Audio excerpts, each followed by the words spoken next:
tá on, e a TV PT também. Não tá sabendo? É só entrar no YouTube, pesquisar PT e clicar em se inscrever. Pronto! Todo dia tem conteúdo novo antenado com o que acontece no Brasil e no mundo. São programas, entrevistas, debates e muita política. Curta, compartilhe e ative o sininho para receber as novidades. TV PT, em sintonia com o Brasil, em sintonia com você. Eu estou aqui em Brasília como prefeita e vim visitar vários ministérios e não podia deixar de passar aqui no PT, de almoçar com a nossa presidenta e vários deputados e, claro, passei aqui na TV PT, que é um importante órgão de informação do que acontece no Brasil, nos nossos estados, nas nossas cidades e também em Contagem, que é a minha cidade. É importante compartilhar as experiências, as vivências e, olha, é também um canal de informação e de formação. Então, fiquem sempre ligados, porque sempre tem uma boa notícia pra gente. É isso. Fortalece o PT.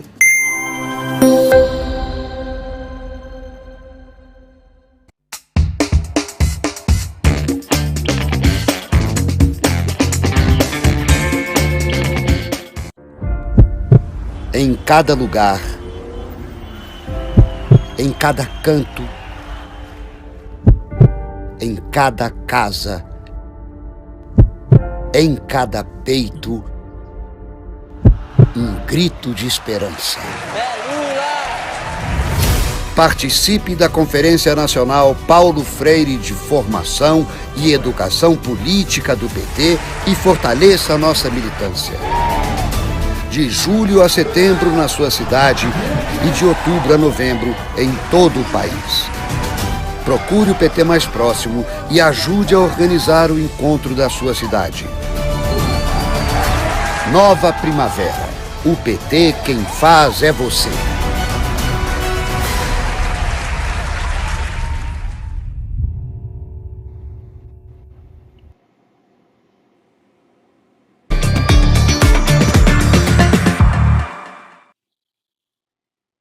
Meu muito boa noite a todos, a todas, a todes. E com a primavera, né, que se organiza em todo o país, que o PT está, né, promovendo, nós queremos neste centenário Paulo Freire esperançar o Brasil. Então, meu nome é Ideli Salvati, sou do Diretório Nacional do Partido dos Trabalhadores, contribuo, né, pelo Conselho Político da Secretaria Nacional de Assuntos Institucionais. Fui senadora, né, pelo estado de Santa Catarina, fui ministra com muito orgulho da presidenta Dilma, e toda terça-feira nós estamos aqui, no PT Cidades, conversando com um prefeito, com uma prefeita, às vezes com dois, né, ao mesmo tempo, e apresentando tudo de bom, né, que vem sendo realizado neste período tão difícil, em termos, né, de pandemia, de crise econômica, de situação, né, de agravamento das condições sociais, mas tem muita coisa boa sendo feita pelos nossos prefeitos e prefeitas. Então nós estamos aqui no dia de hoje para receber um grande prefeito, o prefeito Ari Vanazzi, de São Leopoldo, Rio Grande do Sul, e nós vamos começar, né, conhecendo um pouquinho mais de São Leopoldo. Então vamos apresentar aí esta cidade, né, tão querida para todo o Brasil. São Leopoldo é a primeira cidade fundada por imigrantes alemães no Brasil. Em 1834, o imperador Dom Pedro I enviou 39 imigrantes alemães para colonizar o vilarejo batizado de Colônia Alemã de São Leopoldo. A denominação foi em homenagem à sua esposa, a Imperatriz Leopoldina. Antes da ocupação alemã, a região já era habitada por indígenas carijós, negros e imigrantes açorianos. Em 25 de julho, São Leopoldo vai completar 197 anos. Com parque industrial moderno, grandes indústrias, polo de informática e universidades, São Leopoldo passou da 11ª para a 6ª posição entre as cidades com maiores orçamentos do Rio Grande do Sul. Então tá aí, a linda São Leopoldo, região metropolitana, né, de Porto Alegre. E agora vamos conhecer um pouquinho também, né, um pouquinho mais, deste valoroso companheiro, o prefeito Ari Vanazzi. Prefeito Ari Vanazzi, de São Leopoldo. Ari Vanazzi, 63 anos, formado em História. Reeleito em 2020, está em seu 4º mandato como prefeito de São Leopoldo, no Rio Grande do Sul. Em 2004, se elegeu pela primeira vez prefeito de São Leopoldo. Foi reeleito em 2008, novamente, chefe do Executivo Municipal da cidade. Foi vereador pelo município, que faz parte da Grande Porto Alegre, e deputado federal pelo Rio Grande do Sul. É ex-presidente do Diretório Municipal do PT do Rio Grande do Sul. Atualmente, também preside a Associação Brasileira de Municípios, ABM. Boa noite, Ari. Grande prazer, né, poder contar contigo aqui no PT Cidades. E vamos já esquentando, né? Você está aí no 4º mandato, só que você governou antes numa outra condição, né? Você teve um período anterior, né, dos teus mandatos que foi em conjunto com o presidente Lula. E agora você está aí nesse teu 4º mandato, né, foi reeleito, com condições totalmente diferenciadas, né, tanto em termos de governo federal quanto de governo estadual. Então, Ari, quais são os desafios, como é que é este teu 4º mandato à frente da Prefeitura de São Leopoldo? Boa noite, Lili. Primeiro eu queria te cumprimentar, te parabenizar pelo programa, agradecer o convite para fazer parte dessa mesa, né, de discussão sobre as cidades, os espaços urbanos. Eu acho que é um tema que todo dia, né, a gente precisa renovar e aprofundar pelas dificuldades que se enfrenta, mas também pelas modernizações que passa a nossa vida, né, que passa as cidades urbanas brasileiras, e aqui na Grande Porto Alegre, São Leopoldo fica na Grande Porto Alegre. Eu acho que são experiências muito importantes na vida da gente, né? Eu fui deputado federal no governo Lula, e também tive a oportunidade de ser prefeito em 2004, início de 2005, com o governo Lula, né? Você sabe que os programas que nós estamos executando na cidade hoje de São Leopoldo são ainda obras captadas de recursos do governo Lula, depois do governo Dilma, dos grandes PACs lançados pelo governo federal. Havia uma seriedade, uma responsabilidade federativa no governo Lula com os prefeitos, com os estados, né? Havia uma postura diferente na relação federada. Havia preocupação central, né, de que o prefeito é o maior responsável do ponto de vista das conduções das políticas públicas, e o governo Lula também construiu programas, né, destinando recursos, buscando a recuperação urbana da cidade, inclusão social, distribuição de renda. Quer dizer, foi um momento fantástico, assim, do ponto de vista de gestão pública, de organização, de estratégia, de pensar, sabe? Eu diria que os prefeitos, até o governo Lula, eles pensavam seus mandatos nos 4 anos, não tinha planejamento estratégico para uma cidade, eram coisas muito pontuais, pensando na reeleição seguinte, e o governo Lula mudou, né, esse pensamento no conceito de gestão pública. Ele inseriu o processo de planejamento. Então, os projetos que a gente apresentava, eles nunca eram projetos concluídos num mandato de 4 anos no prefeito, eles sempre tinham que ter uma certa continuidade, em função da discussão proposta pelos ministérios e proposta pelo governo federal. Então, as cidades, a partir do governo Lula, também começaram a ser planejadas, pensadas estrategicamente. Hoje, a gente vive uma revolução no Estado brasileiro a partir dessa prática, desse método, adotados pelo governo Lula e depois no governo Dilma, né? Evidentemente que agora nós vivemos um momento de destruição desses programas. Então, há uma diferença profunda, tanto do ponto de vista de olhar a relação federada, uma diferença muito mais profunda ainda do ponto de vista do investimento, porque na época nós tínhamos condições de captar recurso financiado, ou recurso do AGU a fundo perdido, né? E tínhamos também decisões políticas do governo federal de ações articuladas, principalmente em regiões metropolitanas, onde tentava se resolver os problemas do ponto de vista coletivo dos municípios de uma região. Então, tinha também essa decisão de método, né, da construção dos próprios projetos. Então, acho que o Brasil, né, tem um prejuízo enorme desse curto período do governo Temer e do governo Bolsonaro, né, em função das políticas públicas, da gestão, da capacidade de gestão.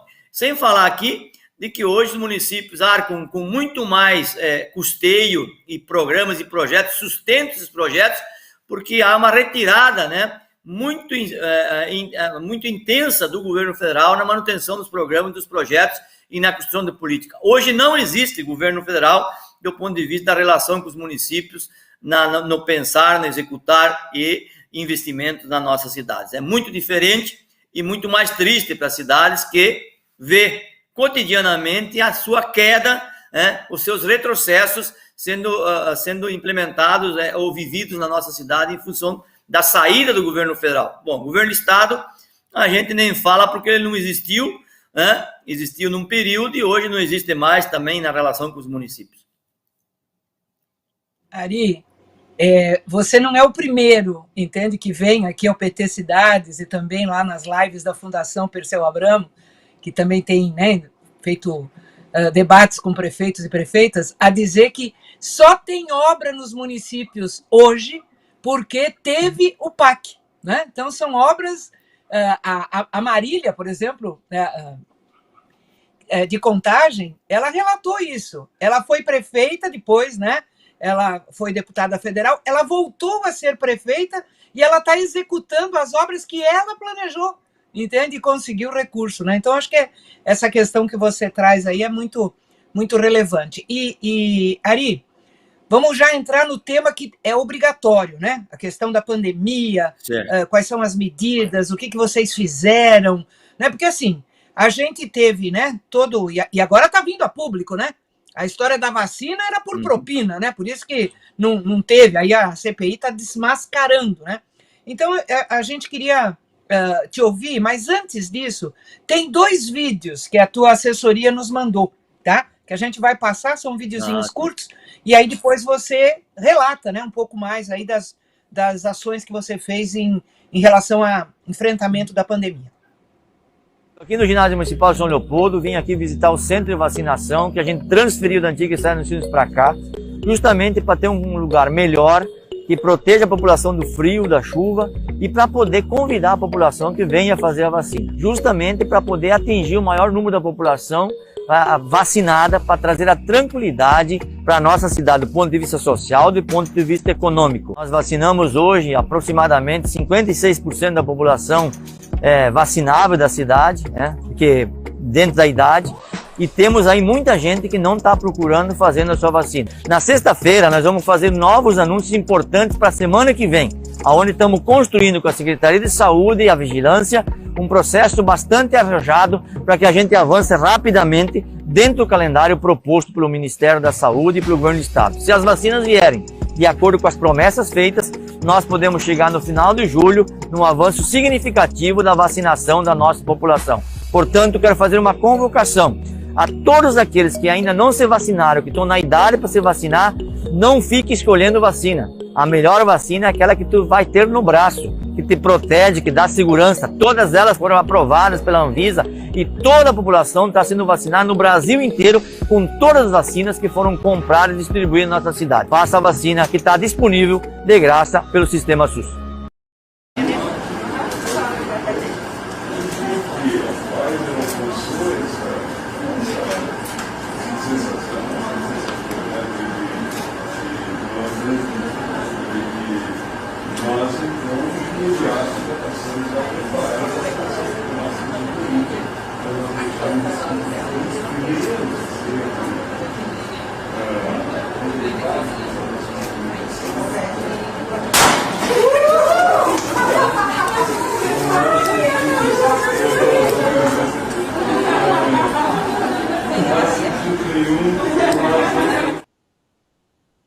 É isso aí, Ari. O povo comemora até com chuva de papelzinho.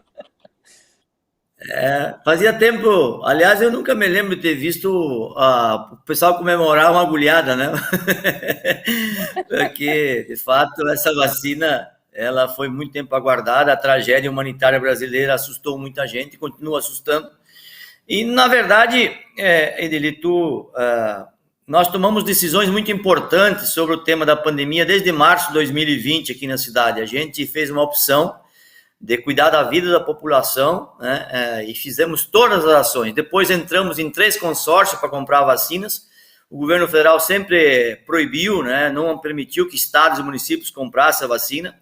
Nós, depois que começou a chegar a vacina, nós construímos um movimento na cidade, organizamos as equipes, né, e fizemos um movimento. Hoje nós vacinamos em torno de 56% da nossa população com 18 anos ou mais. Já vacinamos todos os professores. Sexta-feira agora nós vamos vacinar todos os professores com a 2ª dose. Nós somos o único município do estado gaúcho que não voltou às aulas presenciais ainda, nós só temos aulas online, porque nós temos como prioridade cuidar da vida, cuidar das crianças, cuidar das famílias, né?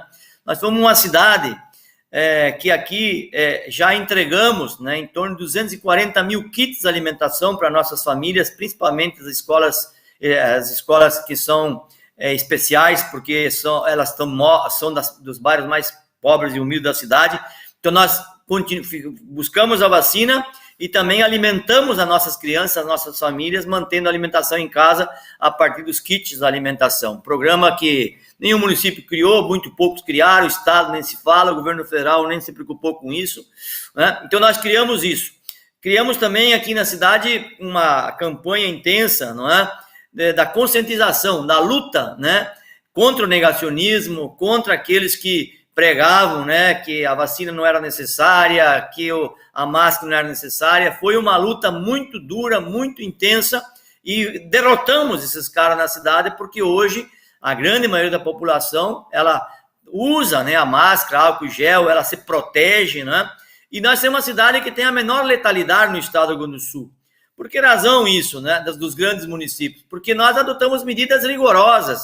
A mesma coisa que a Araraquara fez, o Edinho deve ter relatado também, nós adotamos as mesmas medidas aqui, né, isolamento social. Nós ficamos aqui quase 60 dias, né, com isolamento total, com muita fiscalização, controle, comércio. A única coisa que a gente não fez aqui, e que nós foi por uma decisão estratégica, foi não fechar a indústria nem a construção civil, porque nós temos um acordo aqui com o setor produtivo, industrial principalmente, deles adotarem protocolos rigorosos e trabalharem, né? E quando tivesse algum caso, nós acabávamos atuando fortemente sobre isso. Hoje, para tu ter uma ideia, dentro dessa estratégia de isolamento social, de cuidar da economia também, nós temos cidades que nós éramos a 12ª economia do estado, nós temos a 6ª economia, com a menor letalidade, é a cidade que por 2 anos mais gera emprego no estado do Rio Grande do Sul de carteira assinada, né, em função das decisões estratégicas tomadas corretamente. Então é falso, mentiroso aqueles que dizem que o isolamento social quebra a economia. Se você sabe fazer e sabe como dirigir uma cidade e planeja, você não quebra, você ajuda a economia a se fortalecer, protegendo as pessoas, né, e também protegendo a própria economia. Então, são exemplos que se construiu nessa experiência dolorosa para todos nós, né, que faz com que as cidades, os prefeitos municipais, hoje respondam menos, né, do ponto de vista jurídico, por ter tomado as medidas corretas e, como a maioria da sociedade, proteger a população, adotando as medidas construídas pela Organização Mundial da Saúde ou mesmo pelos COIs locais e municipais. Então, a vacina, ela faz parte deste contexto, né? Nós, por exemplo, aqui, nós estamos aplicando, fomos o primeiro município a aplicar vacina nos professores. Hoje, estamos o primeiro município a aplicar vacina nas crianças de 12 a 17 anos com comorbidades, com algum tipo de comorbidade. Nós começamos a fazer, daí o Ministério autorizou para que a gente pudesse fazer nas crianças. Nós começamos a fazer antes do Ministério autorizar, porque era uma demanda reprimida e era uma população muito vulnerável do ponto de vista. É o setor da sociedade hoje que mais ficou presa dentro de casa, porque são muito suscetíveis a qualquer tipo de infecção ou coisa parecida, as crianças de 12 anos a mais com alguma comorbidade. Então, hoje eu tenho tristezas porque a gente aqui perdeu 600 pessoas do Covid, né? Por morte por Covid, né? Mas é muito menos que os municípios da minha região. Nós temos aqui hoje em torno de 2,7% de letalidade por 100 mil habitantes, né? As minhas vizinhas aqui todos passam de 2,80, 3, 3,20, né? Quer dizer, é muito alta a letalidade. E cada vida que a gente salvou nessa pandemia foi uma vitória coletiva, de uma conquista de quem defende a vida e tem coragem de enfrentar muitas vezes adversidades, né, com determinação. Esse que fez os prefeitos do PT, na minha opinião, se diferenciarem nesse combate à pandemia. E inclusive os prefeitos do PT foram destaques, né? E eu achei interessante, Ari, porque você falou que fez o enfrentamento também da questão ideológica, né, da narrativa, dos negacionistas. E uma coisa que a tua assessoria falou, que me chamou muita atenção, eu até fiquei curiosa, né, de ver e saber, é que vocês estão com uma campanha aí de esperança, né, de otimismo, que é o tal do São Léo Taon. Explica para nós o que é esse São Léo Taon aí, essa modernidade que vocês estão inventando aí em São Leopoldo. Na verdade, a pandemia também, ela nos dá possibilidades, né? Ela nos ensinou alguns caminhos, né? De que facilita a vida do gestor público e também pode aproximar mais a sociedade, a comunidade da própria gestão pública, aprofundando o processo democrático na nossa cidade. Nós aqui tomamos algumas decisões, né, que são inéditas também, do ponto de vista da educação. Eu já falei, mas vou só apenas reafirmar, nós temos a única cidade no Rio Grande do Sul ainda que não voltou às aulas presenciais. Só que, para não voltar às aulas presenciais, nós precisávamos ter ferramentas, né, que pudessem, de fato, fazer com que as crianças, né, não perdessem o ano como um todo, do ponto de vista da aprendizagem, do ponto de vista, né, do pedagógico das suas escolas, né? Então, nós aqui estamos pagando a internet, né, para a comunidade escolar, para as crianças. Então, todas as crianças, a nossa rede pública municipal, que são 33 mil crianças, hoje tem internet gratuita, né? Nós trabalhamos, investimos em curso de formação de professores desde maio de 2020. Então, os nossos professores hoje, eles têm uma noção geral, a partir dos cursos que fizemos, inclusive aqui com um candidato a presidente de Portugal, participou várias vezes de palestras e interações com a gente, falando sobre as experiências da Europa, prefeitos, né, da França falaram com a gente, da Espanha, e nós fomos buscar experiências bem executadas, né, e para poder trazer para a nossa cidade a partir desta realidade que nós estávamos vivendo. Então, esse programa é um programa de internet gratuita para as crianças, para a comunidade escolar. É uma busca ativa que fizemos junto nas escolas com as crianças que não tinham internet. Muitas delas nós acabamos buscando aparelhos de telefone, além de articular isso também com o programa de alimentação para essas crianças, para essas famílias, já que não tinham merenda nas nossas escolas. Então, é um programa de democratização da rede pública de educação, de qualificação, tanto do professor como das crianças, e dar a oportunidade para a criança mais humilde e mais simples, a mesma oportunidade que tem um outro jovem, uma outra criança, do morador, de um cidadão que tem um poder aquisitivo maior. De fato, trazer para dentro da escola a mesma realidade. Nós distribuímos aqui também 30 mil kits de material escolar, quer dizer, as crianças receberam mesmo não na aula presencial, todo o kit de material escolar. Então, foi uma grande preocupação para evitar um prejuízo maior do ponto de vista da aprendizagem das nossas crianças, da nossa comunidade escolar. Este é o grande projeto que hoje nós já começamos a colher os frutos desse ponto de vista. Nós vamos voltar às aulas dia 3 de agosto, agora presencial, dentro de um cronograma híbrido, enfim, né? E isso nos traz, já montamos, inclusive, dele um grupo agora de estudar as consequências do pós-pandemia na educação, da relação social das crianças, da relação pedagógica, da relação psicológica. Nós vamos ter uma geração com muitos problemas. Então, nós construímos um grupo, junto com universidades, junto com especialistas, para poder começar a tratar com a volta às aulas dessas questões que vão aparecer nas escolas municipais também. Então, é um aprendizado e é um desafio enorme todos os dias. Ari, você teve que adotar medidas difíceis, né? Complexas. E teve um papel importante o tal do Comitê Municipal, né? Você pode falar rapidinho para nós como é que isso funcionou? Porque eu acho que é um grande diferencial, né? Decidir junto. Isso tem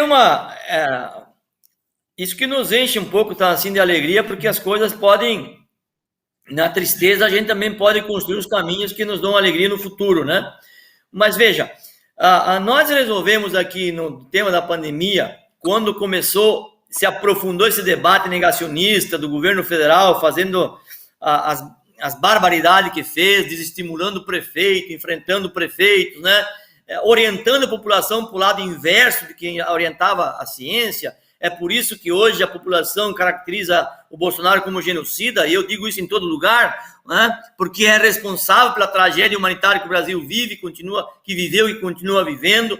Eu espero que um dia as cortes internacionais cobrem, né, e o julgue por esses fatores, porque é muito duro o que nós estamos vivendo no país, né? Não é pouca gente, né? Quase 600 mil pessoas. Então nós aqui resolvemos, desde maio do ano passado, democratizar o debate sobre o tema da pandemia. Então nós construímos um comitê gestor da pandemia que envolve todos os setores da sociedade. Hoje são em torno de 60 entidades da sociedade civil organizadas, empresários, movimento comunitário, profissionais liberais, né? Enfim, toda a sociedade que estava organizada, montamos um comitê. Ali nós levamos semanalmente ou de 3 em 3 dias, depende da gravidade da situação, a situação de atendimento, a situação econômica, a situação do nosso Hospital Centenário, que é o único hospital da cidade, né? É público, 100% SUS, né? Que atende uma região inteira, e nós atendemos toda a nossa população nesse hospital. Então nós tínhamos um comitê que levávamos os problemas, levávamos as nossas decisões, para que essas decisões fossem referendadas e debatidas pelo próprio comitê. Isso fez com que a gente fortalecesse a força-tarefa de fiscalização, fortalecesse o compromisso desde as igrejas, dos empresários, no cuidado com a vida, no cuidado com a saúde, e pudéssemos, assim, fragilizamos enormemente o tema do negacionismo, porque mesmo aqueles que não gostam do PT ou não gostam da gente, acabavam se centralizando pelas decisões que nós implementávamos ou tomávamos nesse comitê. Este comitê nos deu a condição de reunir todos os setores da sociedade. Hoje, todos os setores da sociedade têm as suas associações formadas. Por exemplo, as pessoas que eram no setor econômico das academias se organizaram numa entidade. O setor das escolas privadas se organizaram numa entidade, né? O setor, vamos dizer assim, dos bares e restaurantes se organizaram numa entidade. Os clubes de festa se organizaram numa entidade. Os times de futebol se organizaram numa entidade. Os ginásios municipais se organizaram numa entidade. Então, hoje, nós temos toda a sociedade civil organizada em instituições que discutem coletivamente os problemas daquele setor econômico ou daquele setor social. Nasceu aí um setor fantástico do ponto de vista da organização social, na definição e implementação das políticas públicas na pandemia, e agora eles estão ajudando a implementar as questões na área econômica, nos desafios da recuperação econômica e nos desafios, inclusive, do atendimento e melhorar a cidade do ponto de vista cultural, histórico e do ponto de vista da saúde também, ou da educação. Então, nós conseguimos, na pandemia, organizar os setores que nunca se ouviu falar e nunca se encontraram, inclusive o próprio Uber, os taxistas, os ônibus, né? É um negócio espetacular, assim, hoje tu chama o setor tal, todo mundo se sente representado porque se organizaram durante a pandemia e agora se gostaram e continuam se organizando e discutindo os temas da cidade.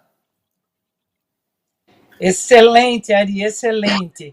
E aí, você já comentou, né, que com as medidas adotadas, mesmo com pandemia e tal, a cidade cresce, né? É o 6º orçamento do Estado, né? As obras de infraestrutura, pelo que eu sei, não pararam, né? Porque você mesmo já disse que a indústria e a construção civil não parou, inclusive as próprias obras, né, da prefeitura.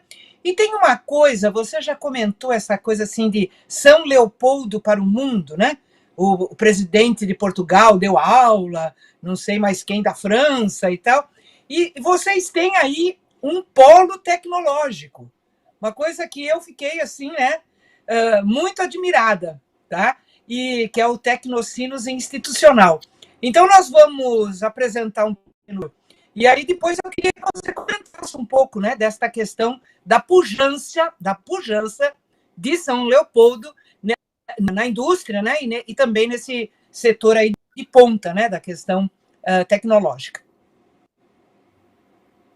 Today, there are 80 companies between startups and consolidated businesses that operate in the 5 areas of the park, generating more than 4,000 jobs.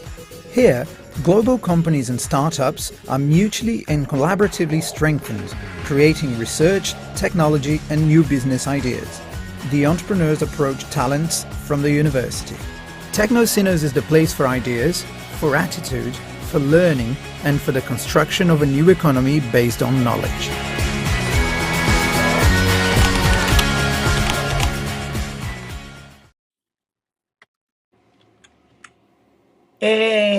É para o mundo mesmo. Inclusive, a legenda, eu não vi a legenda aqui, porque nós tínhamos o vídeo com a legenda, traduzindo para quem não, né, entende inglês. Mas acho que as imagens mostram a pujança, né? Então, Ari, vamos comentar isso. Esse parque tecnológico, ele é um dos maiores da América Latina hoje. E ele nasceu quando?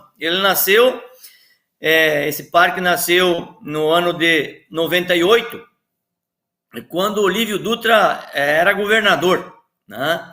E a Unicinos mostrou interesse de construir nas suas áreas aí um parque tecnológico, e começou o processo. O Olívio e o Rosseto assumiram esse programa, lançamos o programa, o Ribas, na época era prefeito da nossa cidade, né? Assumiu, e eu tive... Depois, em 2005, quando assumi a prefeitura, nós construímos uma governança institucional que envolve os empresários, a prefeitura e a própria universidade, que é uma governança desse parque tecnológico. E hoje ele tem as grandes empresas tecnológicas do mundo estão instaladas aqui, né? E é dirigido, vamos dizer assim, a sua estratégia, de modo geral, pelos empresários, pela universidade e pela prefeitura municipal. Agora nós estamos dobrando esse parque. Esse vídeo... foi feito de apresentação numa das viagens que nós fizemos para a China, né? E de uma das viagens também que eu fiz para a Espanha e para a França e para a Itália, onde nós apresentamos esse parque para atrair novos investimentos. Então, o parque hoje, ele ele faz parte, vamos dizer assim, da estratégia de crescimento e desenvolvimento econômico do município, planejado lá em 98, o governo Olívio e o governo Ribas, e vamos dizer assim, e evoluiu muito nos nossos governos. A Dilma, para tu ter uma ideia, ela teve aqui, quando o governo federal, acho que tu estava no ministério, o governo federal fez uma lei de inovação tecnológica, né, e que levou longos anos, 10 anos de debate, e foi no governo Dilma que ela foi aprovada no Congresso Nacional, e essa lei, ela permitiu a ampliação dos investimentos na tecnologia, ela permitiu uma organização tributária diferente e atraiu muitos negócios para o Brasil. As pessoas não se dão conta disso, né? Se atraiu muitas empresas, grandes empresas do Brasil, a partir da lei aprovada pela Dilma. E a Dilma veio em São Leopoldo inaugurar uma empresa tecnológica no Parque Tecnológico da Unicinos, que é a HT Micro, que foi o primeiro chip produzido no Brasil, foi produzido em São Leopoldo com a presença da presidente Dilma, aqui na nossa cidade naquele período, né? Que daí também tinha o Ceitec, que hoje foi vendido pelo atual governador do PSDB aqui, foi liquidado. Então, o Parque Tecnológico ele é um instrumento, um dos grandes pilares da economia local e também transformando a cidade, a educação, do ponto de vista da tecnologia na nossa cidade. Ele é uma participação do município, do Estado, da iniciativa privada, numa governança coletiva. É muito importante esse nosso parque, também por uma decisão da Unicinos, né? Que hoje também a universidade, é importante falar isso, né? Para você ter uma dimensão do que eram os governos do PT, né? A Unicinos ganhou, né? E hoje é uma universidade de medicina. Ela está no terceiro ano de universidade de medicina. Então nós temos uma universidade de medicina. E que um dos elementos da unidade de medicina da Unicinos é a pesquisa em saúde, a pesquisa em equipamentos modernos na nossa cidade, né? E este projeto da medicina que foi sancionado do Mais Médico, que faz parte do programa Mais Médico, que hoje não existe mais, porque mandaram os médicos embora, mas não era só os médicos. O Mais Médico era um programa que tinha os mais médicos, mas tinha um conceito novo de universidade e formação de profissionais na área da medicina. E nós fizemos parte com a universidade aqui, nessa Universidade de Medicina, que também tem a participação efetiva da presidente Dilma e do governo Lula, né, nesses programas aqui em nossa cidade. Sem falar dos quase 200 milhões de reais que nós pegamos com o governo Lula, governo Dilma, de investimento em infraestrutura urbana, saneamento. Essa semana eu visitei aqui uma estação de tratamento de esgoto que foi inaugurada em 2008 e que o Lula teve aqui na minha cidade, inaugurando uma estação de tratamento de esgoto que foi investido 12 milhões, que hoje nós tratamos 45% do esgoto. E as obras que eu estou fazendo hoje, quase 60 milhões de reais, são obras de recursos captados em 2010, 2011, lá do governo Lula.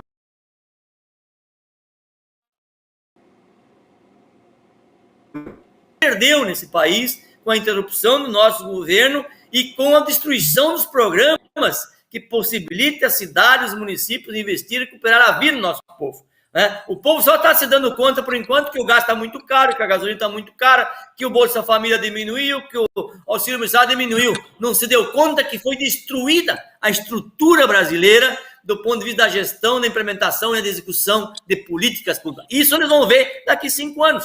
Né? Porque é lá que vai começar a refletir as situações que nós estamos vivendo hoje. É dramático, é trágico o que nós estamos vivendo na nossa cidade do ponto de vista da perspectiva de futuro, né? E nós vamos ganhar essa presidência da República, né? Eu quero te dizer isso, né? Se Deus quiser e nós trabalhar direitinho, né? E se não derem um golpe branco, né? Fazendo o que estão pensando, mas mesmo assim nós vamos levar talvez uma década para recuperar o que nós tínhamos em 2011, 2012, lá 2013, lá atrás no governo federal, para recuperar, né? O que nós tínhamos consolidado na política pública nacional. É isso aí, Ari, vai ser um trabalho, né, hercúleo, mas a gente conta com pessoas, né, como você, altamente qualificados, né, e experientes para poder, né, contribuir nessa reconstrução. Agora, Ari, São Leopoldo foi uma colonização alemã, né, 39 imigrantes alemães, né, vieram, fundaram, e é conhecida como berço da colonização alemã. Mas a gente, quando foi pesquisar, né, para poder, né, preparar o programa, teve uma situação também de mais de 300 escravos que foram trazidos para uma fazenda para a questão, né, da corda de cânhamo. Né? Então, veja bem, né, 39 imigrantes, mais de 300 escravos, e São Leopoldo só é conhecida como, né, de colonização alemã, tá? Então, inclusive assim, nós temos 3 vereadores, né, 3 do PT na Câmara, né? A Ana, e a Nadir e o Tiago.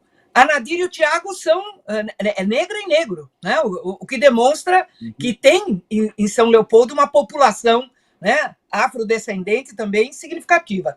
Então, como é que é esta questão das tradições culturais, entende, são mantidas, tem relevo, além da que vocês fazem aí a São Leopoldo Fest, né? E tem as bandinhas, como a gente tem aqui em Santa Catarina, né? E a questão da tradição também, da cultura negra, tem relevância? Fala um pouco aí dessa questão das tradições, Ari. Como é que vocês tratam isso? Como tudo no Brasil... Eu quero só emendar. Vocês vão fazer 197 anos agora, dia 25, e em 2024 os anos da cidade, né? Então, como é que vocês estão trabalhando essa preparação aí do bicentenário? Bom, na verdade, como tudo no Brasil, né, tivemos períodos que a história ela não foi contada, ela foi escondida, ou foi, né, e o São Leopoldo não é diferente. São Leopoldo tem uma história muito bonita, né? Em 1780, nós tínhamos aqui os portugueses que trouxeram os escravos, e a cidade de São Leopoldo é uma cidade que teve escravo por 100 anos, né? Praticamente até 1824, né? Quase 100 anos. Ela teve escravos. E São Leopoldo era o grande produtor de corda para os navios negreiros portugueses, né? Aqui tem a feitoria do linho cânhamo, que é o linho cânhamo, era, vamos dizer assim, a madeira que se usava para fazer a corda, né? Dos navios negreiros. Então ele produzia muita matéria-prima para a produção da corda. Tanto é verdade que depois em São Leopoldo nós tivemos uma fábrica de cordas, que foi a fábrica que tem mais de 100 anos hoje. Ela agora foi vendida para um grupo americano, já faz bastante tempo. Ela foi também de propriedade do Petraco, que foi candidato a governador no estado do Rio Grande do Sul por 2 vezes, era propriedade da família dele, histórica, não é? E a empresa que produz essas cordas, hoje, as cordas que faz a subtração do petróleo de grandes profundezas, né? Então, as cordas que se usam por aí, elas iniciaram em São Leopoldo, viraram hoje com uma nova tecnologia, bem verdade, mas aqui nós temos uma fábrica que foi construída a partir dessa concepção de produção de matéria-prima para a cordoaria São Leopoldo, hoje é uma cordoaria de nome internacional. Em 1824, chegaram os alemães, né? E veja, os alemães chegaram aqui, e chegaram no Rio de Janeiro, e o imperador mandou um grupo para Porto Alegre para vir aqui em São Leopoldo, que aqui era, vamos dizer assim, era um município na época, né? Era uma intendência, e colocaram aqui, e foi a primeira assentamento oficial do governo federal naquela política de ocupação do território brasileiro. Então, a colonização alemã foi a primeira migração oficialmente constituída pelo Estado brasileiro em São Leopoldo. E nós, depois foi em Niterói, no Rio de Janeiro, depois, mais tarde, em 900, em 1890, enfim, começaram Santa Catarina, e assim foi. Mas os primeiros alemães, como forma política de organização social e de colônias, eles foram instituídos em São Leopoldo por ordem do imperador e decreto do imperador, aqui na nossa cidade. E veja, e nós nunca fomos reconhecidos por isso. Daí o Beto Albuquerque, que era deputado federal, fez uma lei instituindo, né, São Leopoldo como berço da colonização alemã pelos fatos históricos e pelos documentos que se tinha. E quem assinou a lei foi a presidente Dilma, né? Ela que sancionou a lei que cidade de São Leopoldo, berço da colonização alemã, uma lei proposta pelo Beto Albuquerque, né? Então, hoje nós vamos comemorar 200 anos e nós tivemos uma batalha muito dura, aqui continuamos tendo, que é o enfrentamento das desigualdades, mas também dos preconceitos. Nós temos uma sociedade Orfeu aqui em São Leopoldo, a cidade mais antiga do Brasil, né? Sociedade Orfeu, mais antiga do Brasil. E os negros só entraram nessa sociedade, começaram a entrar de forma mais livre, sem muita fiscalização e controle, nos nossos governos 2004, 2005, porque antes não podia entrar, né? Até hoje nós temos setores da sociedade e lugares, né, que os negros não conhecem e não podem entrar. O nosso museu histórico aqui, até pouco tempo, não tinha material do ponto de vista da cultura, da história, da luta, né, da organização social do povo negro na nossa cidade. Depois dos nossos governos aqui, com muita discussão, começamos também a introduzir isso. Hoje, evidentemente, ele representa. Então, o desafio na nossa cidade, como é no Brasil, de reconhecimento, né, dos direitos sociais, dos direitos humanos, né, tanto dos negros, dos índios, LGBT, das mulheres, ele continua uma tarefa árdua, né, e na nossa cidade não foi diferente. Então, nós construímos movimentos, aqui temos muitas organizações sociais do ponto de vista dos negros, né? Temos muitas políticas públicas, nós construímos uma política pública, constituímos direitos do ponto de vista legais, né? Na Prefeitura Municipal, com leis, na Câmara e tal, um arcabouço muito, muito importante, com cotas, uma série de questões que hoje mudou um pouco essa realidade, mas há ainda muito caminho pela frente para que a gente tenha uma democracia plena e respeito plenos, né, dos direitos das pessoas que vivem e contribuem. Então, os negros tiveram um papel muito grande. A São Leopoldo Fest, para ir concluindo essa parte, ela só agregou a cultura negra, os espaços para os negros se apresentarem, os índios, nos nossos governos, porque antes a São Leopoldo Fest era uma festa tradicionalmente, né, da cultura alemã, embora se descaracterizou muito. Mas nós temos aqui, por exemplo, em São Leopoldo, eu construí dois monumentos aqui no nosso governo que faz parte dessa luta, vamos dizer assim, ideológica, política e de símbolos, né? O João Carlos Sobrinho, né, que é um militante de esquerda, né, que foi morto pela ditadura, que até hoje não foi encontrado, ele tem hoje um monumento na frente da prefeitura. E várias vezes nós tivemos que tirar as pichações feitas, né, lá atrás e agora, inclusivemente. E aqui teve uma luta política entre os alemães também, né? Que aqui os reitores da Universidade Luterana produziram uma longa história, que é aqui a história da Jacobina. A Jacobina era parte dos alemães pobres que vieram da Alemanha viver em São Leopoldo. Foi a primeira leva que veio, tá? Dos pobres. Porque depois os alemães que tinham mais poder vieram depois, quando as picadas estavam abertas, que a coisa começou a funcionar, aí vieram os outros, né? Daí vieram para organizar a economia e explorar. Aí os pobres não tinham mais vez na nossa cidade, eles subiram a serra. E aí apareceu, né, o curandeirismo, apareceu a benzedora, apareceu as pessoas, porque eles eram proibidos, inclusive, de ter médico, de ter acesso às políticas do Estado, do Império da época. E essa mulher, para tu ter uma ideia, né, a cidade era em uma intendência, ela foi assassinada, ela foi arrastada a cavalo na principal rua da nossa cidade, né? E é uma mulher que hoje se recuperou a história dela, depois de um grande debate da política das mulheres, da nossa ação, da ação de intelectuais, de pensadores e estudiosos, assim. Então, foi uma luta enorme, assim. Então, em 10, 15 anos, a cidade passou por uma profunda mudança, né? Se transformou do ponto de vista de conceito, de valores, de estrutura, né? E de valorização da sociedade de modo geral. Então, é uma história muito longa, mas é uma história de permanente disputa, de enfrentamento, né? dos preconceitos e da exclusão social na nossa cidade. Muito bom, Ari. Agora, Ari, além de ser um excelente prefeito, você é um excelente articulador, né? Eu sei que você tem uma atuação muito intensa aí na região metropolitana, né, buscando né, juntar esforços para fazer frente às dificuldades, né, desse momento que a gente está passando. E, além disto, você foi de novo eleito presidente da Associação Brasileira de Municípios, uma entidade, né, muito importante que articula a pauta municipalista, né, a luta dos interesses dos municípios. Então, eu queria que você falasse um pouco, né, desse teu papel aí articulador, né, tanto em termos aí, né, da região metropolitana, como na questão da Associação Brasileira de Municípios.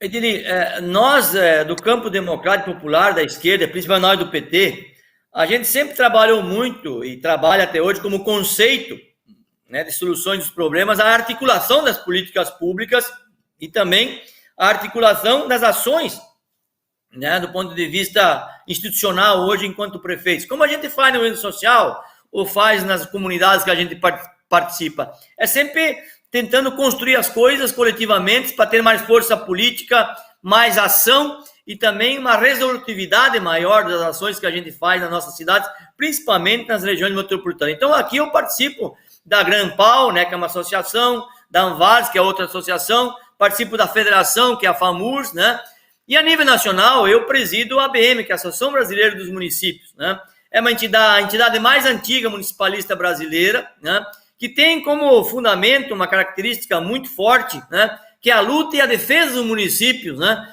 do ponto de vista da defesa das políticas sociais e que os municípios sejam parte integrante do ponto de vista da gestão pública e com isso tenham mais recursos que possam ser valorizados como tal, respeitados como tal. E a ABM, além desse trabalho político de enfrentar os desafios, principalmente no governo Temer, no governo Bolsonaro, que descaracteriza, desconstitui. Veja bem aí agora o tema da reforma tributária. Querem tirar de novo o dos municípios, ao invés de tirar das grandes fortunas, tirar dos ricos que tem mais para poder compor, né, uma nova receita para o país. Eles querem tirar dos municípios, querem constituir nos municípios, né, os novos impostos, sempre diminuindo a participação dos municípios no bolo tributário brasileiro. Até o governo Lula, nós tínhamos 14% do bolo tributário. O governo Lula chegou a 18%, 19% do nosso bolo tributário. Houve avanços enormes do Lula e da Dilma no bolo tributário, a participação dos municípios. Hoje nós temos estagnado em 20, 21, não mais do que isso, né? Só que o nosso custeio aumentou muito na nossa cidade, porque todas as políticas que nós construímos a partir da iniciativa do governo Lula e do governo Dilma, o governo Temer e Bolsonaro acabaram, só que nós não podemos acabar com o serviço. Ele ficou na nossa conta, né? Então, hoje a BM tem um trabalho muito forte na defesa dessas políticas, desses projetos, na retomada e na redistribuição de renda do bolo tributário brasileiro. E, além disso, a BM também trabalha com a questão que é a preparação e a organização e vamos dizer assim, da gestão pública, né? A nossa gestão pública é uma gestão pública que ela nunca foi pensada, planejada e articulada por agentes federais ou agentes municipais, estaduais de governos. Ela nunca foi feito isso. Ela sempre ficou atirada, né, para fazer obras, coisinhas, como se faz em qualquer lugar. Hoje, os nossos funcionários públicos, o nosso quadro de funcionalismo público, a relação da sociedade com as prefeituras, ela está muito defasada. Então, a ABM também se preocupou com isso, é qualificar, preparar, modernizar, ajudar a modernizar, e a nossa pauta hoje, além desta, é a questão ambiental, né? Nós temos uma forte ação sobre o tema ambiental, sobre o tema do planejamento, o tema dos ODS, né? Que é uma plataforma de planejamento e gestão pública, a formação e a qualificação. Nós temos nessa linha, e isso tem dado resultados enormes por onde a gente conseguiu alcançar e chegar nos seminários regionais que a gente faz para o Brasil afora, né? Porque nós temos uma preocupação com a qualificação, com a melhor gestão, com o resultado objetivo para quem precisa do Estado brasileiro ou da prefeitura, que são os mais pobres, os mais humildes. Nós trabalhamos com a ideia de que quem precisa da prefeitura ou do Estado é 75% da população do ponto de vista de serviço, né? E é para isso que nós temos que organizar e preparar e ter um bom serviço. Então, a ABM tem se especializado, tem trabalhado, tem organizado, e eu faço questão, né, de dizer que nós estamos brigando, inclusive, para os prefeitos do PT, do PDT, do Centro de Campo Democrático Popular, participarem da ABM.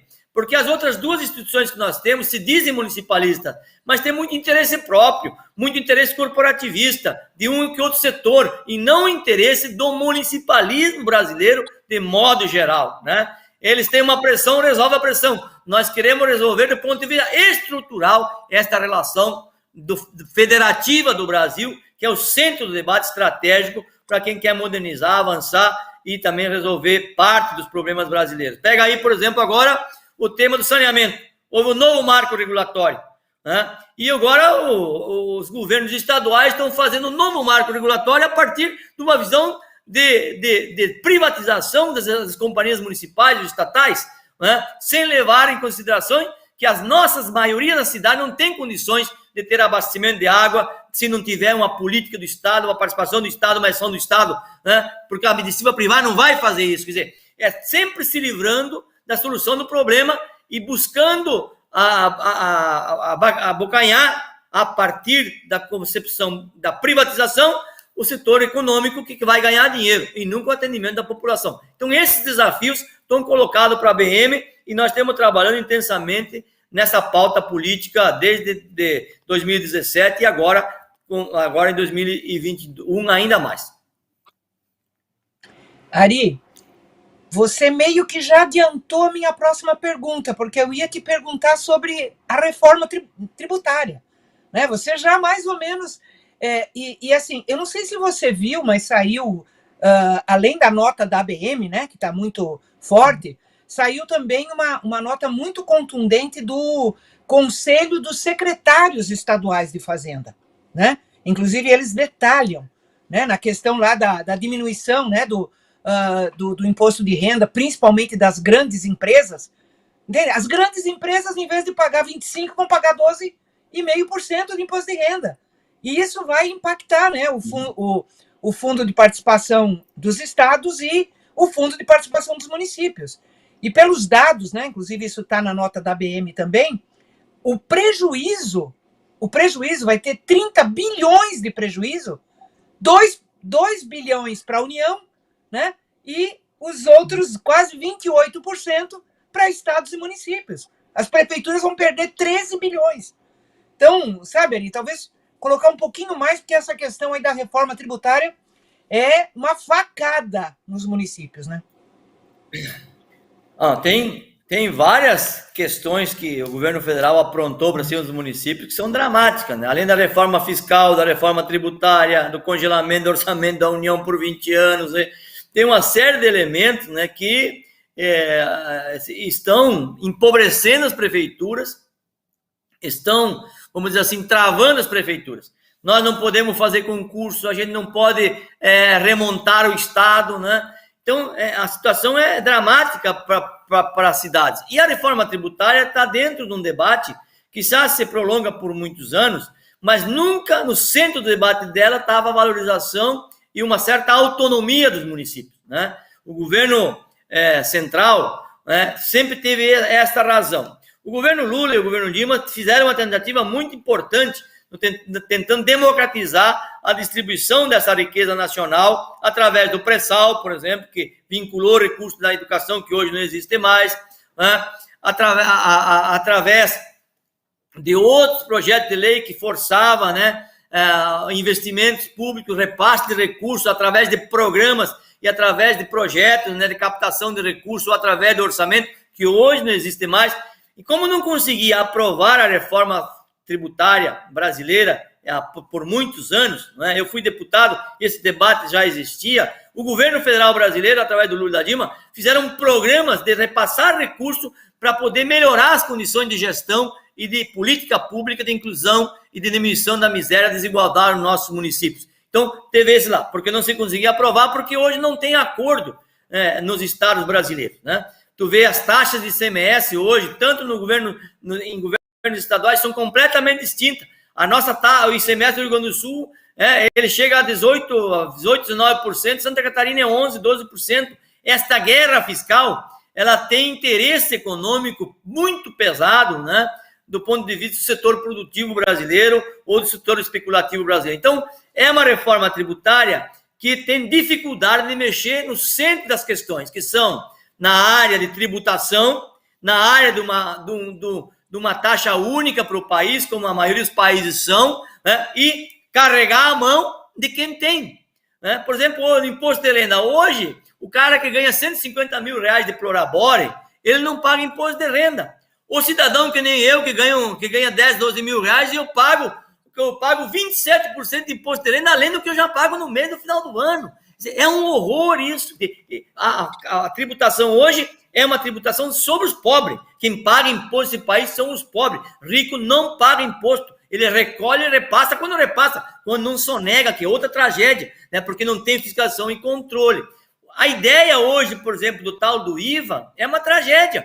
Porque o IVA, agora, pela primeira vez no país, né, que é muito importante isso, o ISS, que é um imposto municipal, que é o único imposto bom municipal, em função da pandemia, em função da nova situação colocar no país hoje de serviços, que aumentou o serviço, aumentou muito o serviço no nosso país, porque as pessoas trabalham em casa, online, não sei o que, aumentou muito o serviço, aumentou muito a nossa receita municipal. O que o governo quer fazer? Agora quer construir um imposto único e botar o ISS dentro do imposto único. Vai para o governo federal e ele devolve para o município. Quer dizer, vão brincar em outro lugar, né? Então nós precisamos ter essa noção, enquanto ABM, de que uma reforma tributária tem que tirar de quem não tem para distribuir melhor a renda. Segundo, os municípios têm que ser parte, né, próxima de receber os mesmos percentuais que recebe o Estado e a União, uma diferença, mas não tão distante como é hoje, né? E tem que melhorar, vamos dizer assim, a participação, né, dos municípios na distribuição de renda. Então, é um debate longo e eu acho que não terá. E temos que revogar o congelamento do orçamento da União, que é por 20 anos. A gente precisa fazer uma reforma fiscal também capaz de reorganizar isso. E, portanto, é um debate que a ABM está acompanhando, fazendo, e os municípios estão de olho. Por isso que todas as entidades municipalistas, muitos setores, né, produtivos que hoje pagam imposto, cobram de quem não paga, né? Então, é importante essa discussão e nós estamos acompanhando e aprofundar ela. Ari, estamos chegando no final aqui do programa, tá? Mas antes de eu passar para as suas... Para suas despedidas finais, nós esquecemos de falar, né? Está sendo transmitido lá no teu Facebook. Então não esquece de se despedir lá dos teus fãs, né? Lá no Facebook. Então, antes de passar para tuas despedidas, nós vamos passar um vídeo, um pequeno vídeo de uma fala muito importante que você fez num outro programa da Fundação Perseu Abramo, quando você fala do tecido social brasileiro. Então, vamos ver o vídeo e aí você já comenta e se despede. Destruíram, né, a ideia de nação, a ideia de país, submeteram isso a um pequeno grupo econômico, né? Então, esses desafios que não são materiais, no fundo, são tão importantes quanto os desafios materiais, porque há conceitos que foram destruídos, ou que foram fragilizados, né, de valores, inclusive, nós precisamos reconstruir de forma muito importante. Então, veja, Inês, a nossa tarefa não é uma tarefa só de governar bem e fazer bem. A nossa tarefa é apresentar uma expectativa de futuro que seja capaz de devolver, né, a ideia, né, para o cidadão que vive aqui na ponta, né, de autoestima, de valor, de país, de sociedade, de sujeito histórico. Quer dizer, esses elementos que são subjetivos, eles são muito, muito importantes na nossa próxima caminhada.